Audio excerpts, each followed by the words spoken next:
Morning students, आज के इस क्लास में हम वीकली करंट अफेयर्स डिस्कस करेंगे 17 जुलाई से लेकर 24 जुलाई 2023 के। So let's begin. The first news is about BRICS summit. जो 2023 की ब्रिक्स की समिट होने वाली है वो होने वाली है साउथ अफ्रीका में, जहां पर जो रशिया के प्रेसिडेंट है व्लादिमीर पुतिन वो फिजिकली उसमें पार्टिसिपेट नहीं करेंगे, वीडियो कॉन्फ्रेंसिंग के थ्रू वर्चुअल मोड में उसमें पार्टिसिपेट करेंगे। उसके रीजंस क्या हैं?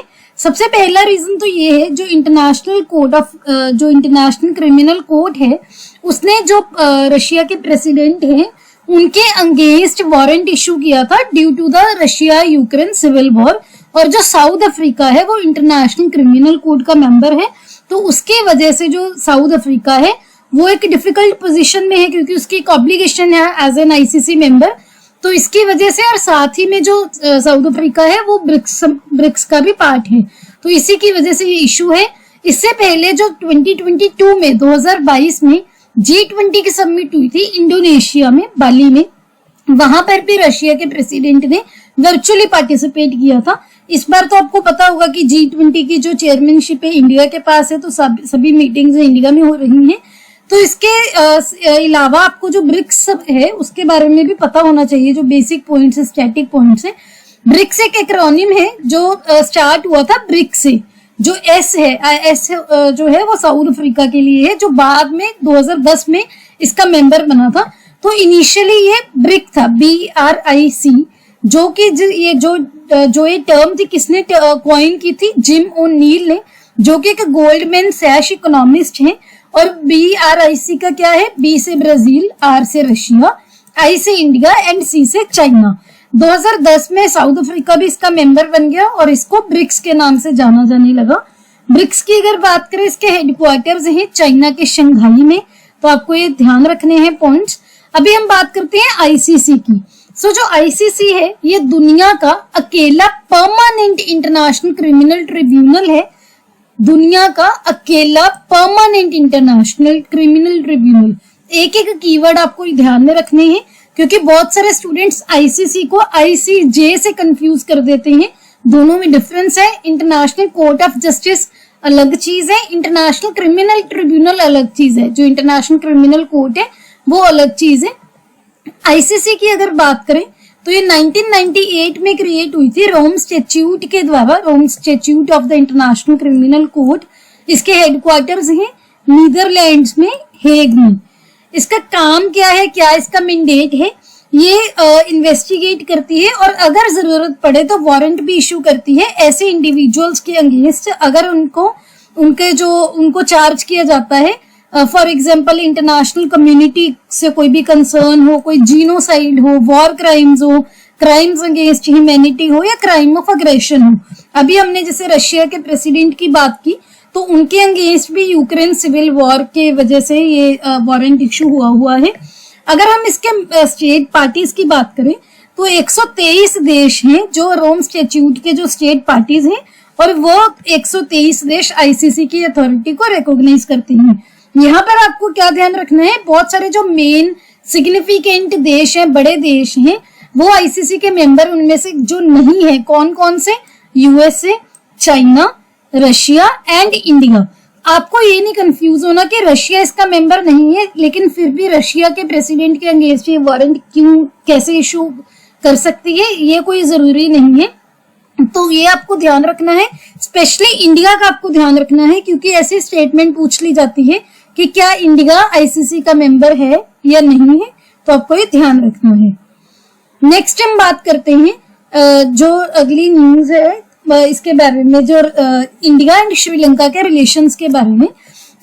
रिसेंटली जो श्रीलंका के प्रेसिडेंट हैं विक्रमसिंघे जी, वो अभी न्यू दिल्ली विजिट पे थे। उसी टाइम पे हमारे honourable prime minister Modi ji ने एक एस्पिरेशन रेज की है तमिल के बारे में, वहां के प्रेसिडेंट के लिए। हमारे प्रधानमंत्री जी ने बोला है कि जो 13th अमेंडमेंट है, वो मैं अभी आपको बताती हूँ उसके बारे में, कि जो 13th अमेंडमेंट है उसको इम्प्लीमेंट किया जाए, और जो श्रीलंका है, आइलैंड कंट्री है, वहां पर प्रोविंशियल इलेक्शंस भी करवाई जाए। प्रोविंसेस आप लेमन लैंग्वेज में ऐसे समझ सकते हो, जैसे इंडिया में स्टेट्स है वैसे ही वहां पर प्रोविंसेस है। मैं आपको लेमन लैंग्वेज में बता रही हूँ। श्रीलंका के जो प्रेसिडेंट है उन्होंने इंडिया की सपोर्ट के लिए अप्रिशिएट किया है कि इंडिया ने उनको पिछले साल फाइनेंशियल क्राइसिस के टाइम पे हेल्प की, सपोर्ट की। अब हम बात करते हैं 13th अमेंडमेंट की। सो उसके लिए थोड़ा सा आपको बैकग्राउंड पता होना चाहिए। जो श्रीलंका है वहां पर इंडिया से जो तमिल्स हैं काफी साल पहले वो वहां पर माइग्रेट हुए थे।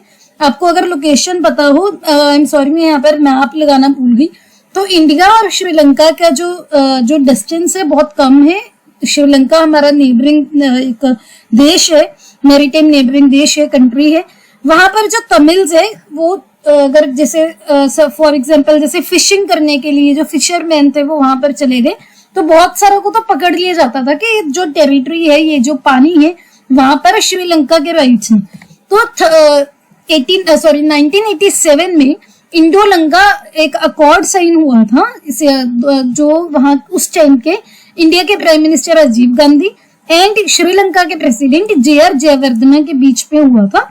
इसका क्या एम था, जो श्रीलंका में एथनिक कन्फ्लिक्ट था जो कि बाद में फुल फ्लेज्ड सिविल वॉर बन गया था, उसको रिजॉल्व करने के लिए किन किन के बीच में था, वहां की आर्म्ड फोर्सेस और जो तमिल ईलम की लिबरेशन टाइगर्स हैं।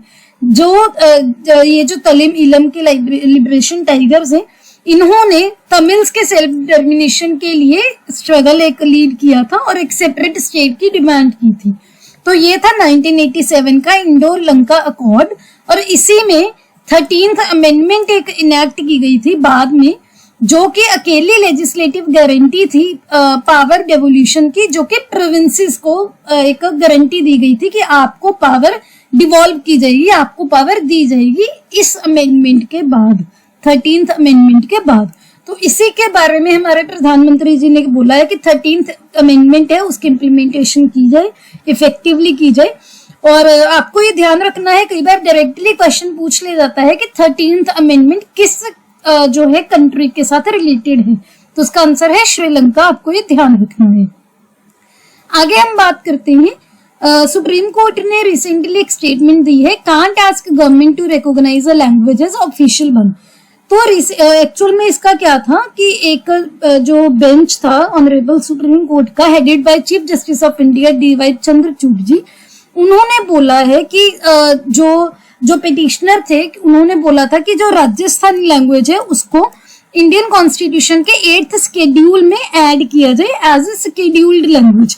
तो उन्होंने बोला है कि आज हमारे पास जो पिटीशन है वो राजस्थानी लैंग्वेज के लिए आई है, ऐसे ही कल को किसी और लैंग्वेज के साथ आएगी, तो हम गवर्नमेंट को नहीं बोल सकते किसी भी लैंग्वेज के लिए कि आप इसको शेड्यूल लैंग्वेज बना दो। तो ये बेसिकली इशू था। तो आपको क्या ध्यान रखना है यहाँ पर कि इंडियन कॉन्स्टिट्यूशन का पार्ट 17 है, यहाँ पर एक ये एक्स्ट्रा हो गया, पार्ट 17 है और जो 8th शेड्यूल है ये दोनों ऑफिशियल लैंग्वेज के साथ डील करते हैं। और इम्पोर्टेंट आर्टिकल्स कौन कौन से हैं, आर्टिकल्स 343 to 351। 8th शेड्यूल की अगर बात करें तो 8th शेड्यूल में करंटली 22 लैंग्वेज है शेड्यूल लैंग्वेज। कौन कौन सी, असमीज, बंगाली, गुजराती, हिंदी, कन्नड़, कश्मीरी, कोंकणी, मलयालम, मणिपुरी, मराठी, नेपाली, उड़िया, पंजाबी, संस्कृत, सिंधी, तमिल, तेलुगु, उर्दू, बोडो, संथली, मैथिली एंड डोगरी। ये आपको 22 की 22 पता होनी चाहिए, बहुत बार क्वेश्चन पूछ लिया जाता है। और इसके साथ आपको ये भी ध्यान रखना है कि जो कॉन्स्टिट्यूशनल प्रोविजंस हैं 8th शेड्यूल के regarding, for example article 344, article 344 clause 1 क्या बोलती है कि जो एक कमीशन की कॉन्स्टिट्यूशन की जाए, कमीशन बनाया जाए, किसके द्वारा, ऑनरेबल प्रेसिडेंट ऑफ इंडिया के द्वारा 5 साल के बाद, जब भी कॉन्स्टिट्यूशन कमेंस हुई है। तो जब कॉन्स्टिट्यूशन की कमेंसमेंट हुई उसके 5 साल के बाद एक कमीशन बनाया जाए प्रेसिडेंट के द्वारा। उसके बाद आर्टिकल 351 है, वो क्या बोलती है कि जो हिंदी लैंग्वेज है उसको फैलाया जाए, उसको स्प्रेड किया जाए, to develop it so that it may serve as a medium of expression for all the elements of the composite culture of India. Hindi language को इतना आप बोल सकते हैं डेवलप किया जाए कि इसको हम मीडियम ऑफ एक्सप्रेशन की तरह यूज किया जाए। यहाँ पर आपको ये भी ध्यान रखना है कि 8th शेड्यूल में किसी भी लैंग्वेज को ऐड करने के लिए या किसी भी लैंग्वेज को शेड्यूल लैंग्वेज डिक्लेयर करने के लिए कोई भी फिक्स्ड क्राइटेरिया नहीं है। तो ये जो पॉइंट है कि क्या इसका प्रोविजन है, कोई फिक्स्ड क्राइटेरिया है या नहीं, ये पॉइंट आपको स्पेशली ध्यान रखना है। तो कि कोई भी फिक्स्ड क्राइटेरिया नहीं है, और ये जो 22 लैंग्वेज है ये भी आपको पता होनी चाहिए। आगे हम बात करते हैं, रिसेंटली रशिया ने एक यूएन ब्रोकर्ड डील से एग्जिट कर लिया है। ये जो यूएन के द्वारा ब्रोकर्ड एक डील थी जो कि यूएन और टर्की के द्वारा ब्रोकर की गई थी।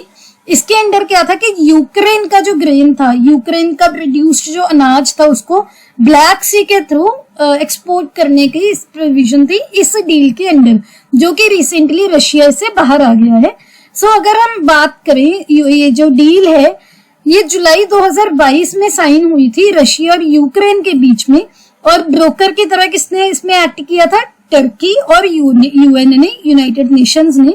और इसमें क्या अलाउ किया गया था कि जो यूक्रेन का ग्रेन है, जो कार्गो शिप्स उसको लेके जाएंगी, वो एक कॉरिडोर के थ्रू जो ट्रांसपोर्ट किया जाएगा ब्लैक सी के थ्रू।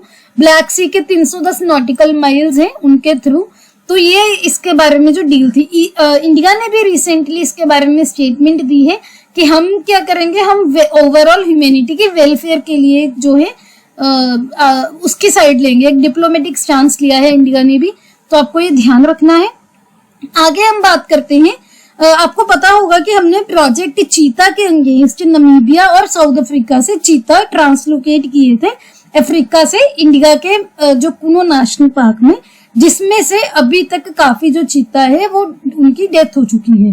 तो इसी के अगेंस्ट, इसी के रिगार्डिंग एक जो पैनल है जो प्रोजेक्ट चीता की जो मॉनिटरिंग करता है, नेशनल टाइगर कंजर्वेशन अथॉरिटी, उन्होंने बोला है कि जो कुनो नेशनल पार्क के अभी जो चीता है, जो अभी अलाइव हैं, जो जिंदा है, उनको मेडिकल रिव्यू एक मेडिकल रिव्यू किया जाए। तो यहाँ पर आपको नेशनल टाइगर कंजर्वेशन अथॉरिटी के बारे में पता होना चाहिए।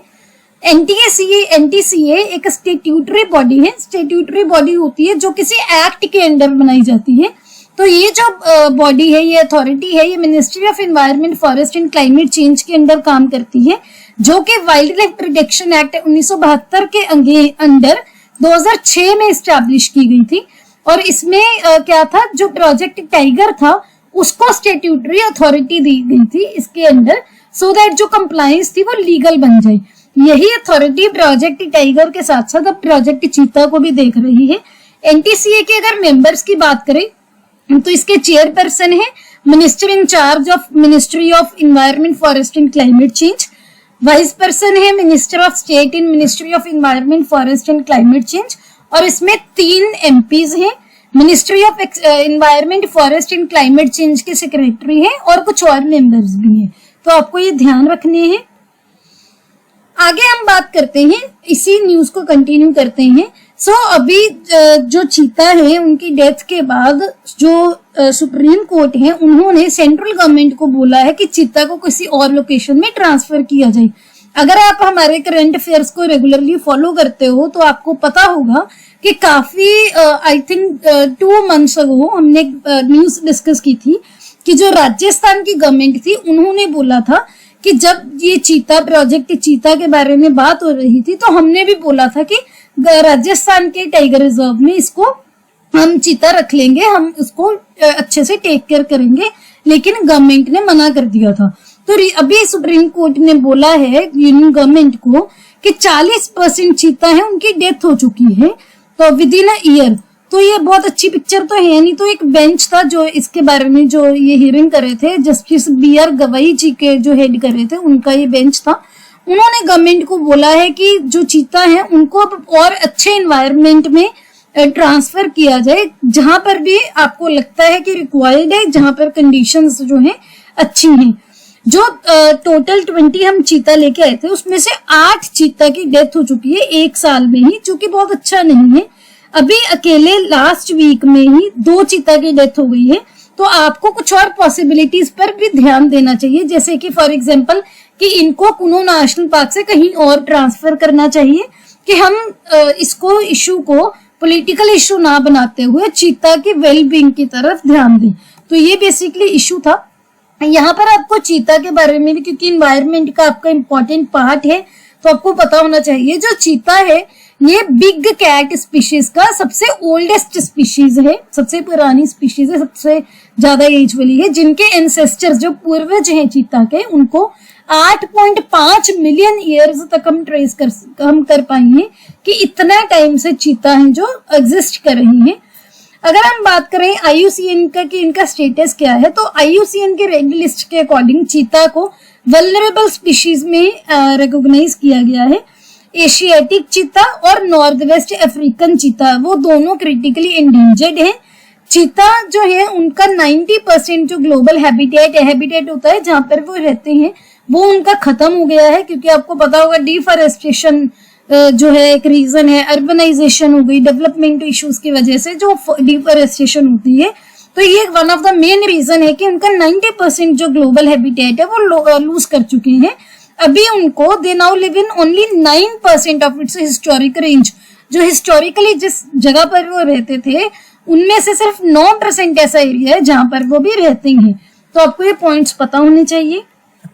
आगे हम बात करते हैं, सेंट्रल गवर्नमेंट ने recently non basmati white rice, जो नॉन बासमती सफेद चावल है, उनका एक्सपोर्ट, उनको बाहर बेचना वो बैन कर दिया है, सो दैट इंडिया में हम व्हाइट राइस के प्राइसेस को कंट्रोल कर सके, ताकि शॉर्टेज की वजह से इन्फ्लेशन ना हो सके, महंगाई की मतलब अगर उसकी सप्लाई कम हो गई तो प्राइसेस ना बढ़ पाए।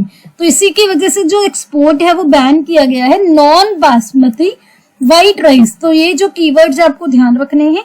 Directorate General of Foreign Trade ने under the union commerce ministry announce किया एक नोटिफिकेशन के थ्रू कि जो given it would be exemption तभी दी जाएंगी कि अगर नॉन बासमती राइस की जो लोडिंग है वो शिप में की जाएगी, बिफोर की जा चुकी होगी बिफोर द नोटिफिकेशन, और जो शिपिंग बिल होगा वो नोटिफिकेशन से पहले का होगा। तो अगर इस नोटिफिकेशन के बाद कोई भी एक्सपोर्ट होगा तो उसको अलाउ नहीं किया जाएगा। तो आपको ये ध्यान रखना है।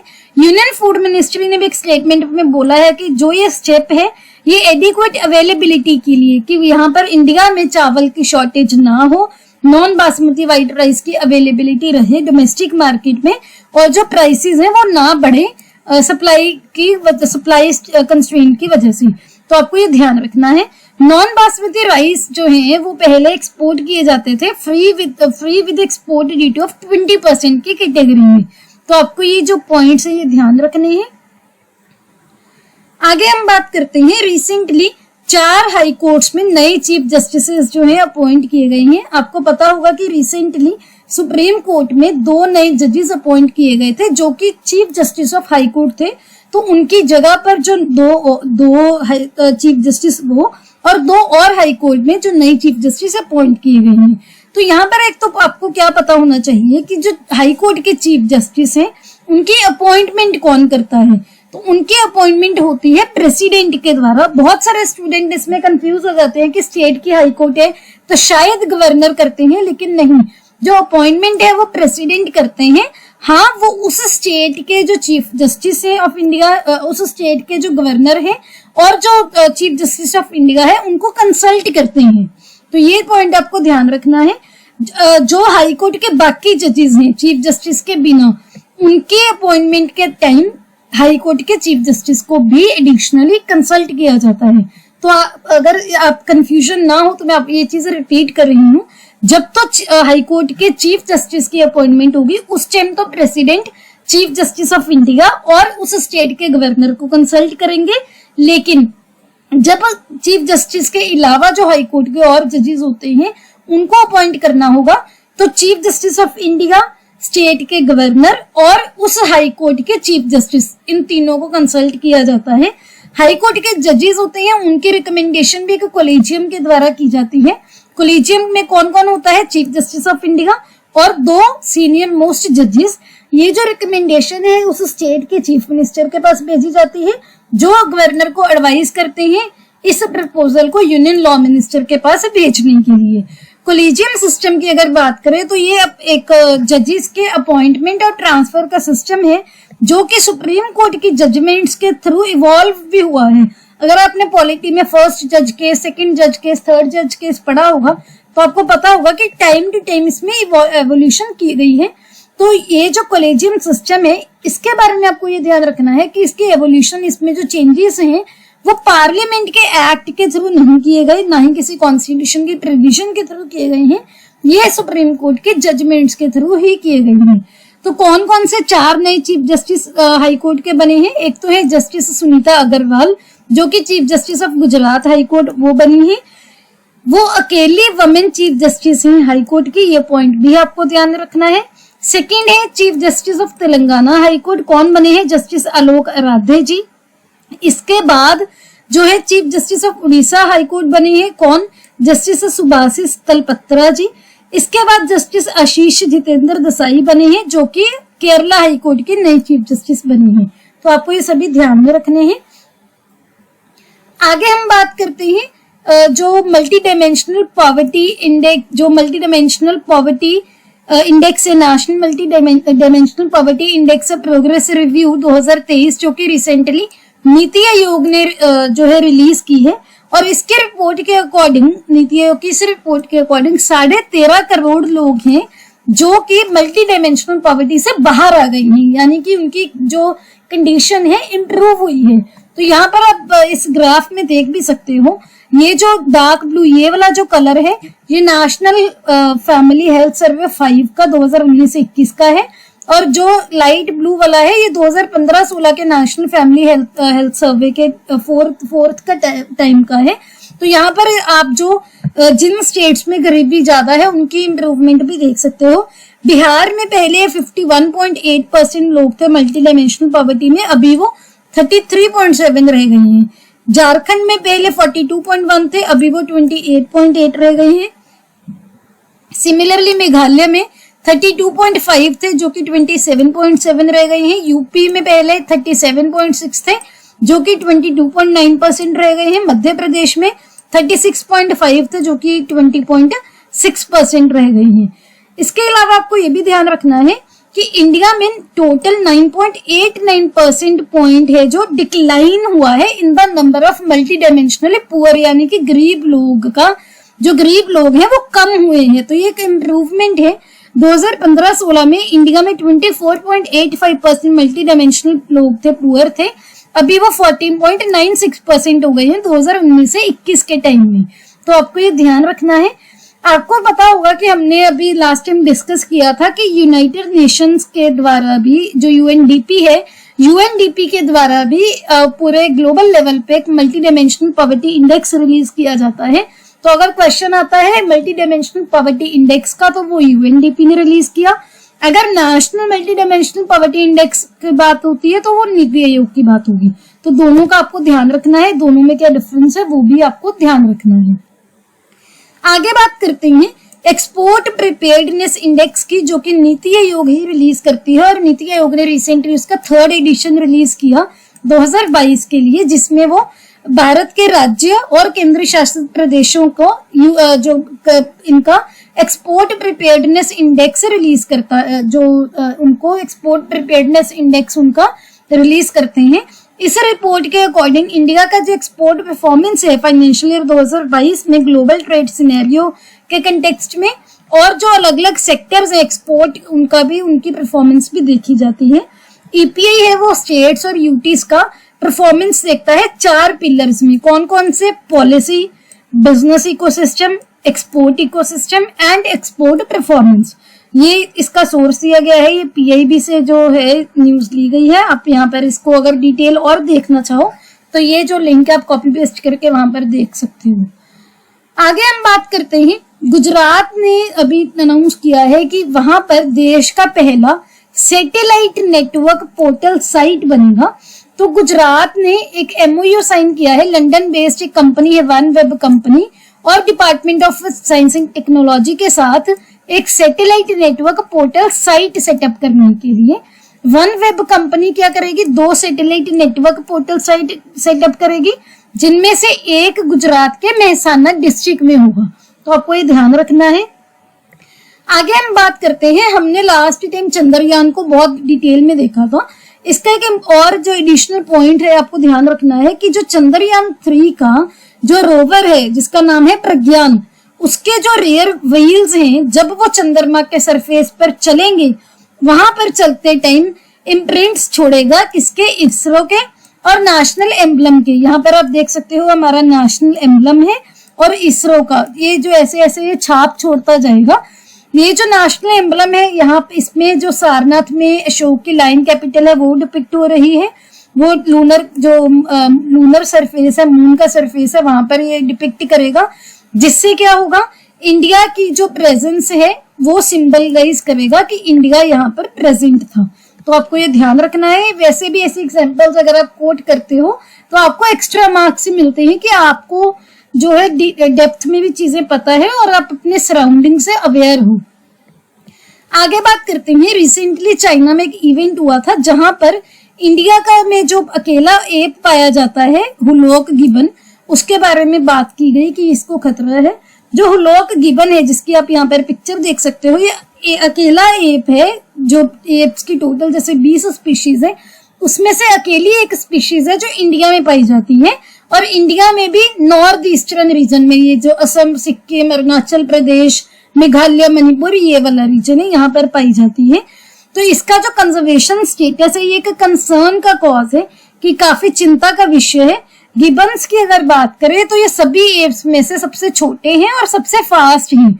इनका जो अगर हम बात करें हैबिटेट की, तो एशिया के साउथ ईस्टर्न पार्ट में ट्रॉपिकल और सब ट्रॉपिकल फॉरेस्ट में रहते हैं। अगर इसकी बात करें इंडिया में, इंडिया के नॉर्थ ईस्ट में रहते हैं। एशिया में भी ये और रीजन्स में पाए जाते हैं। नेक्स्ट स्लाइड में आपको मैं और डिटेल वो दिखा दूंगी।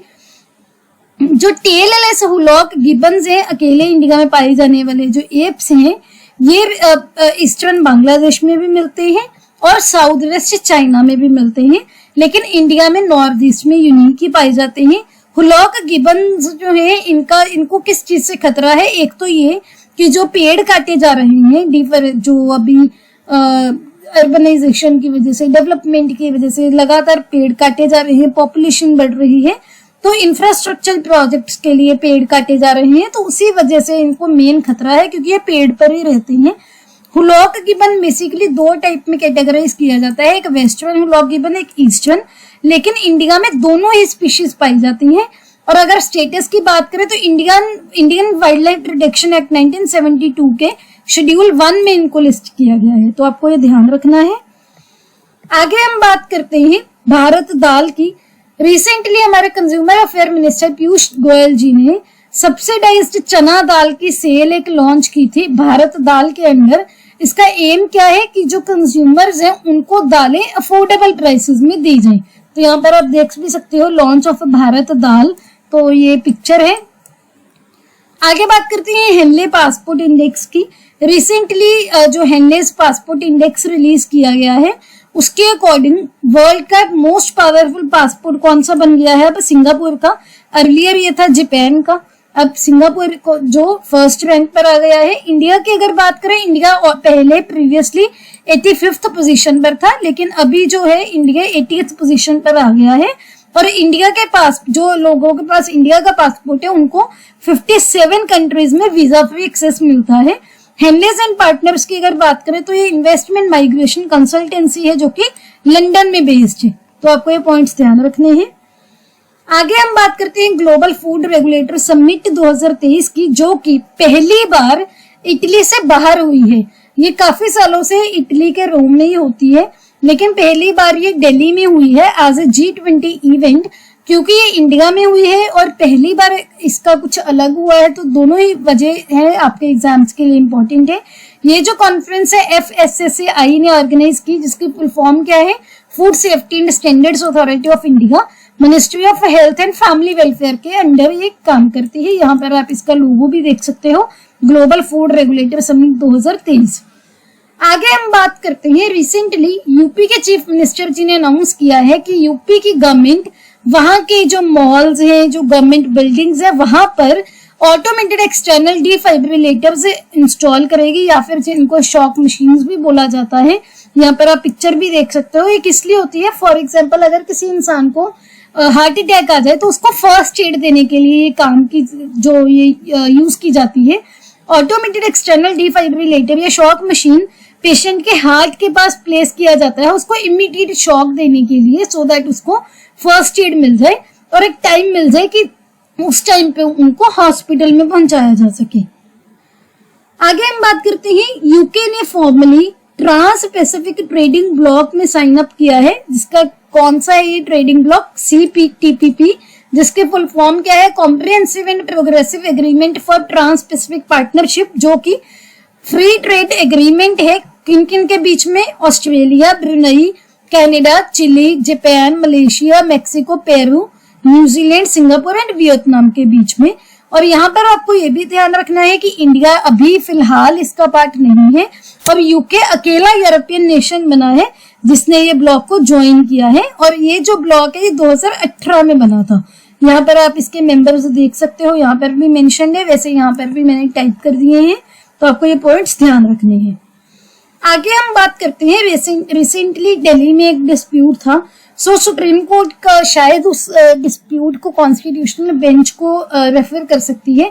आपने यहाँ पर क्या ध्यान रखना है कि अगर कोई भी स्टेट, मान लो 2 स्टेट्स आपस में कोई डिस्प्यूट है, या फिर सेंटर के साथ किसी स्टेट का डिस्प्यूट है, या फिर मान लो सेंटर के साथ एक कोई स्टेट है और अपोजिशन में कोई और स्टेट है, ऐसे केसेस को अकेला सुप्रीम कोर्ट ही सुन सकता है। तो ये सुप्रीम कोर्ट की ओरिजिनल जुरिस्डिक्शन है, सुप्रीम कोर्ट की एक्सक्लूसिव जुरिस्डिक्शन है।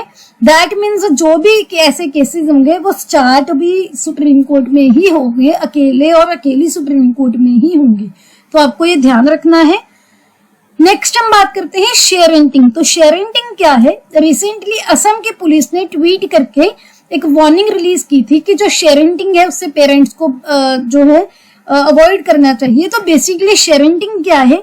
शेयरिंग एक ऐसी प्रैक्टिस है जो कि ऐसे पेरेंट्स को डिस्क्राइब करती है जो अपने बच्चों के बारे में सेंसिटिव कंटेंट अपने सोशल मीडिया पर पोस्ट करते हैं। तो इसी प्रैक्टिस को शेयरिंग बोला जाता है, जिसके बारे में असम की पुलिस ने वार्निंग एक इशू की है।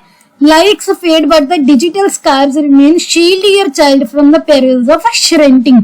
तो आपको ये ध्यान रखना है कि शेयरिंग क्या होती है। आगे हम बात करते हैं, so recently election commission of India ने बोला है कि वो डिजिटल वाउचर्स इशू करेंगे पॉलिटिकल पार्टीज को पोल कैंपेनिंग के लिए दूरदर्शन और ऑल इंडिया रेडियो पर। तो ये इसका लिंक है, इसकी डिटेल हम देखते हैं। इलेक्शन कमीशन ऑफ इंडिया ने डिसाइड किया है कि वो डिजिटल टाइम वाउचर्स इशू करेंगे नेशनल और स्टेट पॉलिटिकल पार्टीज को दूरदर्शन और ऑल इंडिया रेडियो पर कैंपेनिंग करने के लिए। और ये जो है एक प्रोविजन इशू की गई है इसको डिजिटल टाइम वाउचर्स को इशू करने के लिए through the information technology platform. जो हर पार्टी है, पॉलिटिकल पार्टी, उनको टाइम वाउचर्स दिए जाएंगे अलग अलग डिनोमिनेशंस के, फॉर एग्जांपल 5 मिनट के, 10 मिनट के, जो जैसे फॉर एग्जांपल किसी को 5-5 मिनट के 10 जो है डिनोमिनेशन जो वाउचर दिए गए हैं, दैट मीन्स उनको 50 मिनट का टाइम दिया गया है टेलीकास्ट का, कहां पर? दूरदर्शन और ऑल इंडिया रेडियो पर ब्रॉडकास्ट करने के लिए। तो ये इसका मेन एम है, जितने जिसको ये जो वाउचर दिए जाएंगे उस पार्टी के पास उतना टाइम होगा वहां पर ब्रॉडकास्ट या टेलीकास्ट करने के लिए।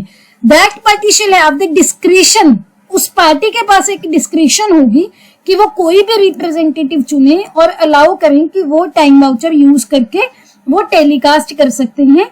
वो जो टेलीकास्ट होगा 20 मिनट से ज्यादा एक बार एक टाइम के लिए नहीं होगा, चाहे वो दूरदर्शन हो चाहे वो ऑल इंडिया रेडियो हो। ये जो स्कीम है ये कोई नई नहीं है, ये 1998 में नोटिफाई की गई थी।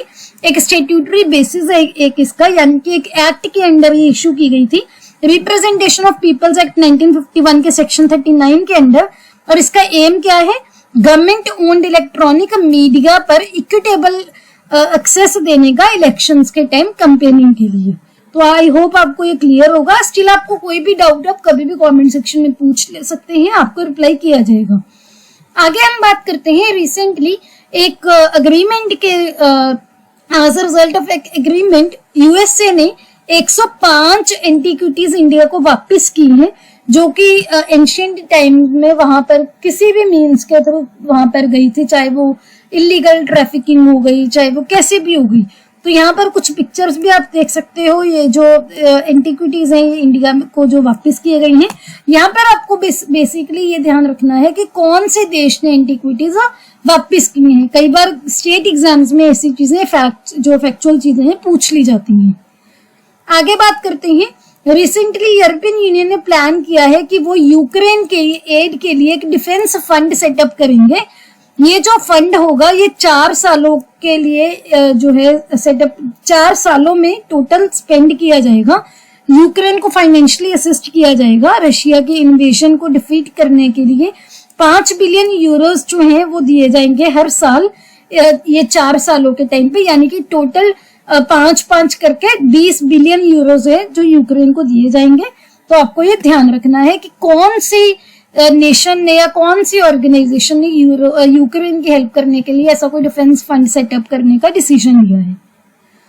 आगे बात करते हैं मेकोंग गंगा कोऑपरेशन की 12th मीटिंग की, जो कि हमारे external affair minister S Jaishankar ji ने को चेयर किया था लाओ पीडिगर के एक्सटर्नल अफेयर मिनिस्टर के साथ।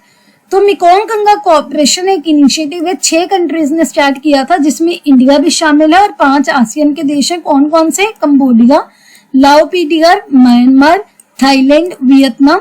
और इसका काम क्या है, क्यों, इसका एम क्या था? टूरिज्म, कल्चर, एजुकेशन, ट्रांसपोर्ट और कम्युनिकेशन के फील्ड में इन सभी देशों में कोऑपरेशन एक एस्टैब्लिश करने के लिए। आगे बात करते हैं बोनालू फेस्टिवल की, जो कि तेलंगाना में एक हिंदू कम्युनिटी के द्वारा सेलिब्रेट किया जाता है, जिसमें महाकाली गॉडेस को ऑनर किया जाता है। लोग इस फेस्टिवल को हर साल सेलिब्रेट करते हैं हैदराबाद, सिकंदराबाद और स्टेट के अदर पार्ट्स में। आषाढ़ मौसम के जो मंथ में, यूजुअली अगर इंग्लिश जो कैलेंडर की बात करें तो जुलाई अगस्त में ये होता है। इस फेस्टिवल के टाइम स्पेशल वर्शिप सेरेमनीज होती हैं, पूजास होती हैं गॉडेस येलम्मा के लिए। उनकी एक वाउस की अपनी इच्छा को पूरा करने के लिए मन्नतें मांगी जाती हैं। जो बोनम टर्म है ये भुजनम टर्म से बनी है, जिसका क्या मतलब है? फीस्ट या खाना तेलुगु में। तो आपको ये ध्यान रखना है। आगे बात करते हैं, बहुत इंपॉर्टेंट न्यूज है ये। मिनिस्ट्री ऑफ कोल ने 100 मिलियन टन ऑफ कोल को गैसिफाई करने का टारगेट की रखा है 2030 तक। एक कॉम्प्रिहेंसिव स्कीम है जिसके अंदर 6000 करोड़ रुपए यूज किए जाएंगे कोल और लिग्नाइट के गैसिफिकेशन प्रोजेक्ट के लिए। उसमें पब्लिक सेक्टर अंडरटेकिंग्स भी और प्राइवेट सेक्टर भी, दोनों को इतने पैसे जो है अलॉट किए जाएंगे। कोल मिनिस्ट्री का मानना है कि अगर ये गैसिफिकेशन टेक्नोलॉजी को हम अडॉप्ट करेंगे तो इंडिया का जो कोल सेक्टर है वो ट्रांसफॉर्म होगा और इंडिया की बाकी देशों पर जो डिपेंडेंसी है नेचुरल गैस, मिथेनॉल, अमोनिया और बाकी की प्रोडक्ट्स के लिए वो भी कम हो जाएगी। और ये जो डिप्लॉयमेंट है कोल गैसिफिकेशन की, जो इंडिया के आत्मनिर्भर विजन को भी सपोर्ट करेगा। तो आपको ये ध्यान रखना है। नेक्स्ट हम बात करते हैं, छत्तीसगढ़ के चीफ मिनिस्टर जो है उन्होंने एक नई स्कीम लॉन्च की है जिसका नाम है ग्रामीण आवास न्याय योजना। ये जो स्कीम है स्टेट गवर्नमेंट फंड करेगी और इसके अंदर क्या किया जाएगा कि जो एलिजिबल बेनिफिशियरीज हैं हाउसिंग के लिए, उनको ग्रांट देने का जो काम है वो ईज किया जाएगा, आसान किया जाएगा। सो जो जरूरतमंद फैमिलीज होंगी उनको एक जो डिफिकल्टी आती है, मुश्किल आती है अप्रूवल लेने के लिए, उससे उनको छुटकारा मिलेगा और इजीली उनको ग्रांट मिल जाया करेगी। तो यहाँ पर आपको ये ध्यान रखना है कि जो ये स्कीम है इसके अंदर क्या होगा, जो लोग अपने हाउसिंग फैसिलिटी के लिए ग्रांट लेना चाहते हैं उसको फैसिलिटेट किया जाएगा इजीली। आगे बात करते हैं, रिसेंटली नाटो की एक समिट हुई थी, कहां पर? लिथुआनिया की राजधानी विल्नियस में। तो आपको पता होगा, हम पहले भी काफी बार नाटो के बारे में बात कर चुके हैं, मैं दोबारा भी यहाँ पर आपको बता दूंगी। लेकिन इस बार की समिट थी, उसमें क्या खास बात थी?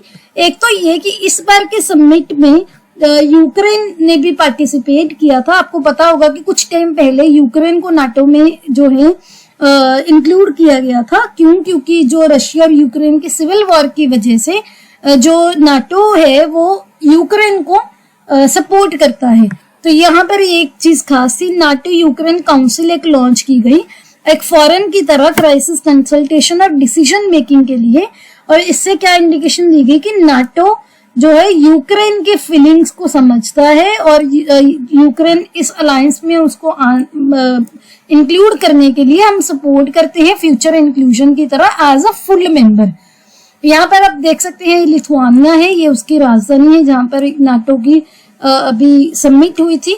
और लिथुआनिया बाल्टिक सी से भी इसकी बाउंड्री शेयर होती है, लातविया से होती है, बेलारूस से होती है, पोलैंड से होती है। तो आपको इसका मैप भी देखना चाहिए। नाटो की अगर बात करें इसके फुल फॉर्म क्या है, नॉर्थ अटलांटिक ट्रीटी ऑर्गेनाइजेशन, जो कि एक पॉलिटिकल और मिलिट्री अलायंस है जिसमें अभी 31 मेंबर हैं। 31वां मेंबर जो लेटेस्ट मेंबर है वो फिनलैंड था। ये 1949 में बना था to promote mutual defence and collective security इनके मेंबर्स के अमंग, कि जो इसके मेंबर्स हैं उनके बीच में सिक्योरिटी को प्रमोट करना। नाटो के हेडक्वार्टर्स है बेल्जियम के ब्रसेल्स में, तो आपको ये ध्यान रखना है।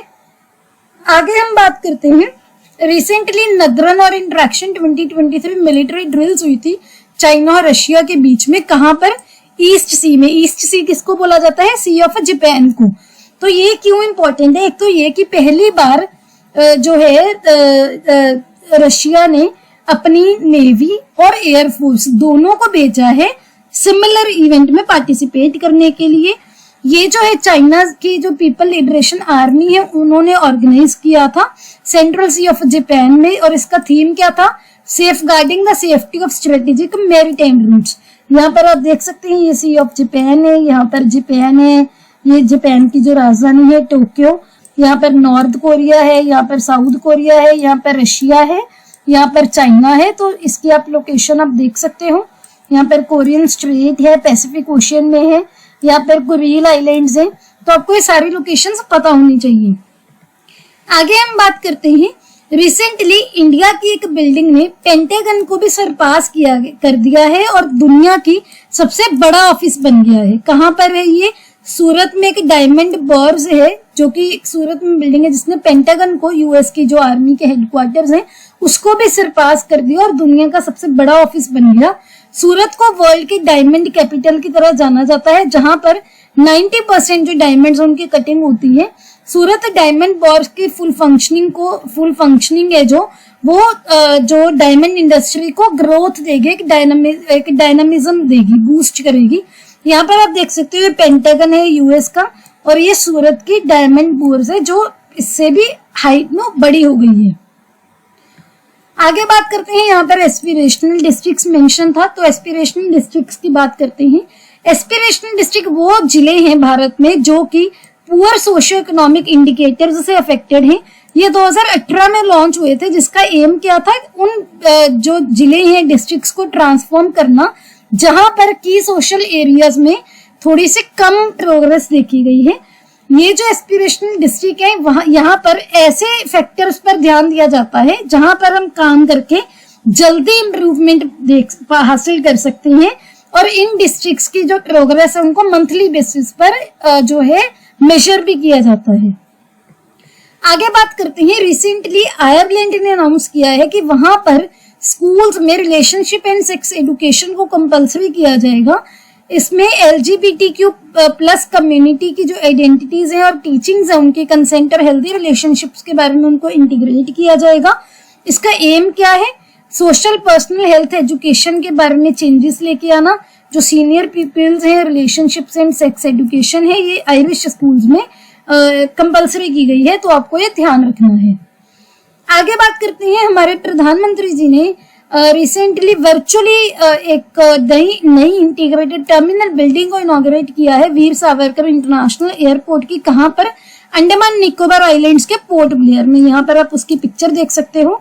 ये जो है ये क्या है? नेचुरल लाइटिंग है। 12 घंटे के लिए जो है ये काम करेंगे। 12 घंटे जो स्काई लाइट अचीव करने के लिए छतों पर लगाई गई है 100% नेचुरल लाइटिंग के लिए।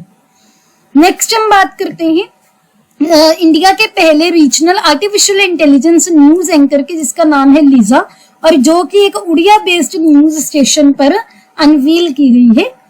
इसके अलावा जो कन्नड़ की भी first artificial intelligence news anchor है उनका भी आपको ध्यान रखना है। उसका नाम है सौंदर्या। ये सौंदर्या की पिक्चर है और ये लीजा की पिक्चर है। लीजा है उड़िया बेस्ड और जो सौंदर्या है ये कन्नड़ की न्यूज चैनल का वहां पर जो ये आर्टिफिशियल इंटेलिजेंस बेस्ड एंकर है। नेक्स्ट हम बात करते हैं प्रोजेक्ट गज कोथा की, जो कि असम में लॉन्च किया गया है। इसका एम क्या है? ह्यूमन एलिफेंट कन्फ्लिक्ट को कम करना। इसमें क्या होगा, 1200 इंडिविजुअल्स को इन्वॉल्व किया जाएगा और जो लोग हैं वहां के उनको एजुकेशन दी जाएगी। वहां के जो एलिफेंट्स हैं वहां के लोगों को एलिफेंट्स के बिहेवियर, इकोलॉजी और कल्चरल सिग्निफिकेंस के बारे में अवेयर किया जाएगा और बताया जाएगा कि एलिफेंट्स की कंजर्वेशन क्यों इंपॉर्टेंट है। आगे बात करते हैं, आरबीआई के गवर्नर ने रिसेंटली अंतर्दृष्टि नाम का एक डैशबोर्ड लॉन्च किया है। इस डैशबोर्ड का एम क्या है कि जो फाइनेंशियल इंक्लूजन है उसको कैसे, उसकी प्रोग्रेस को असेस किया जाएगा, कैसे मॉनिटर करना है रेलिवेंट पैरामीटर्स को बेस पे। तो ये इसका एम है। नेक्स्ट हम बात करते हैं, मीटा ने रिसेंटली माइक्रोसॉफ्ट के साथ कोलैबोरेट किया है ललामा 2 आर्टिफिशियल इंटेलिजेंस लैंग्वेज मॉडल को लॉन्च करने के लिए। सो मीटा के जो मीटा है, जो फेसबुक, इंस्टाग्राम, ये इनकी जो पेरेंट कंपनी है, इस कंपनी ने माइक्रोसॉफ्ट के साथ मिलकर artificial intelligence large language model based next generation और मेक टेक्नोलॉजी है ललामा 2, वो लॉन्च किया है, जो कि रिसर्च और कमर्शियल यूज के लिए अवेलेबल होगा। डेवलपर्स को और बिजनेसेस को इनेबल किया जाएगा नेक्स्ट जनरेशन के जो आर्टिफिशियल टूल्स हैं उन पर काम करने के लिए। मीटा ने पहले ललामा का जो फर्स्ट इटरेशन था वो 2023 के फरवरी में रिलीज किया था, हमने डिस्कस भी किया था। अभी इसका सेकेंड वर्जन माइक्रोसॉफ्ट के साथ मिलकर जो है उसको रिलीज किया गया है। नेक्स्ट हम बात करते हैं एक्सरसाइज नोमैडिक एलिफेंट की, जो कि इंडिया और मंगोलिया के बीच में एक ज्वाइंट मिलिट्री एक्सरसाइज है और रिसेंटली मंगोलिया में हुई है। 17 से लेकर 31 जुलाई तक ये चलेगी। आगे बात करते हैं एडेक्स 2023 की, जिसकी फुल फॉर्म क्या है, international aerospace and defence exhibition, जो कि साउथ कोरिया की कैपिटल सियाउल में ऑर्गेनाइज होगी। इसमें 550 कंपनीज हैं, 35 देशों में से पार्टिसिपेट करेंगी डिफेंस एग्जीबिशन में। 6 दिन ये चलेगी। स्टार्ट होगी ये 17 अक्टूबर 2023 को और अब तक ये सबसे बड़ी एग्जीबिशन होगी, जो कि पहली बार 1996 में हुई थी। आगे बात करते हैं, recently commission on genetic resources for food and agriculture का 19th सेशन हुआ है, जहां पर पूरे दुनिया से अलग अलग पार्ट से डेलीगेट्स इकट्ठे हुए हैं। और इन्होंने कहां पर हुई है, ये इटली के रोम में। ये जो ये सेशन है जुलाई 17 से लेकर 21 जुलाई तक हुआ। यहाँ पर जो डेलीगेट्स है 3 मैटर पर इन्होंने बात की। एक तो बायोडाइवर्सिटी, न्यूट्रिशन और ह्यूमन हेल्थ पर, access and benefit sharing for food and agriculture पर, digital sequence information for food and agriculture पर। ये जो मीटिंग है ये FAO के जो हेडक्वार्टर्स है रोम में, वहां पर हुई है। यहाँ पर आप इसका जो बैनर भी देख सकते हो। 19th रेगुलर सेशन रोम 17 से 21 जुलाई तक और 1983 से लेकर 2023 तक इसके 40 साल हो गए हैं। आगे हम बात करते हैं स्पोर्ट्स न्यूज की। सो रिसेंटली भारत के सात्विक साईराज रंकीरेड्डी और चिराग शेट्टी ने कोरिया के ओपन 2023 के फाइनल में जीत हासिल कर ली है। सो एशियन चैंपियंस जो सात्विक साईराज रंकीरेड्डी और चिराग शेट्टी हैं, इन्होंने वर्ल्ड नंबर 1 इंडोनेशिया का जो एक पेयर है फजर अल्फियान और मोहम्मद रियान एब्डियाटो, इनको हराकर जीत हासिल की है और कोरियन ओपन 2023 में गोल्ड मेडल लिया है। तो आपको ये ध्यान रखना है, ये पहली बार हुआ है कि जो इंडोनेशिया के इंडोनेशिया के प्लेयर जो वर्ल्ड नंबर 1 थे उनको हराया गया है। नेक्स्ट हम बात करते हैं विंबलडन 2023 की, जहां पर कार्ल्स अल्कराज ने जो है जीत हासिल की है और उन्होंने जो नोवाक जोकोविक को हरा दिया है। यहाँ पर आप इनकी पिक्चर भी देख सकते हो। जो ये विंबलडन है ये यूके में होता है और अभी हमने रिसेंटली एक शॉर्ट वीडियो भी मैंने बनाई थी जहां पर इसके बारे में बहुत इंटरेस्टिंग फैक्ट्स भी शेयर किए थे। उसका लिंक मैं आपको डिस्क्रिप्शन में दे दूंगी, आप वो चेक कर लीजिए। बहुत एक इंफॉर्मेटिव वीडियो है, 40-50 सेकेंड्स की थी, आपको बहुत सारे फैक्ट्स उसमें पता चल जाएंगे। आगे बात करते हैं, रिसेंटली इंडिया की एक 6 मेंबर टीम थी जिन्होंने 6 मेडल जीते हैं 64th इंटरनेशनल मैथमेटिकल ओलंपियाड 2023 में, जो कि जापान की शिबा सिटी में हुआ था। इंडिया की टीम ने 2 गोल्ड, 2 सिल्वर और 2 ब्रॉन्ज मेडल जीते हैं। नेक्स्ट हम बात करते हैं रिसेंटली ऑस्ट्रेलिया की जो विक्टोरिया स्टेट है उन्होंने विदड्रॉ किया है कि हम 2026 में जो कॉमनवेल्थ गेम्स थी जो विक्टोरिया में होने वाली थी वो अब वहां पर नहीं होगी, वो कैंसिल कर दी है। तो इसके बारे में जो भी आगे अपडेट होगी वो मैं शेयर कर दूंगी। अभी के लिए ये न्यूज है कि ऑस्ट्रेलिया में ही नहीं होगी। यहाँ पर इंपॉर्टेंट डेज दिए हुए इस वीक के, सबसे पहले है world day for international justice जो कि 17 जुलाई को सेलिब्रेट किया जाता है। ये जो है पूरी दुनिया में इंटरनेशनल क्रिमिनल जस्टिस को प्रमोट करने के लिए मनाया जाता है। और जो इंटरनेशनल क्रिमिनल कोड है जिसके बारे में हमने इस वीडियो में के स्टार्टिंग में बात की थी, उसके काम को सपोर्ट किया जाता है। इंटरनेशनल क्रिमिनल कोड नीदरलैंड के द हेग में बेस्ड है, अभी हमने देखा, जिसको इंटरनेशनल क्रिमिनल जस्टिस, इसको इंटरनेशनल क्रिमिनल जस्टिस डे या इंटरनेशनल जस्टिस डे भी बोला जाता है, तो आपको ध्यान रखना है। नेक्स्ट है इंटरनेशनल नेल्सन मंडेला डे जो कि 18 जुलाई को मनाया जाता है। ये हर साल यूएन की सपोर्ट से मनाया जाता है। नेल्सन मंडेला जी की कंट्रीब्यूशन को रिकॉग्नाइज करने के लिए जो उन्होंने पीस और फ्रीडम में कंट्रीब्यूट किया। इस बार का theme the climate, food and solidarity, the legacy lives on through you. आगे है इंटरनेशनल मून डे जो कि 20 जुलाई को मनाया जाता है।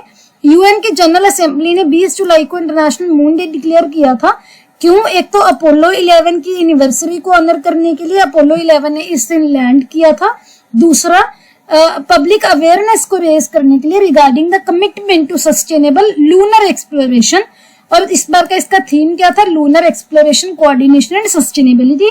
और आपको पता होगा कि भारत ने अभी रिसेंटली मून पे चंद्रयान 3 भी भेजा है, जिसके बारे में भी मैंने एक शॉर्ट वीडियो बनाई थी। बहुत ही इंटरेस्टिंग और इन्फॉर्मेटिव शॉर्ट वीडियो थी, उसका लिंक भी मैं आपको डिस्क्रिप्शन में दे दूंगी, डेफिनेटली चेक दैट।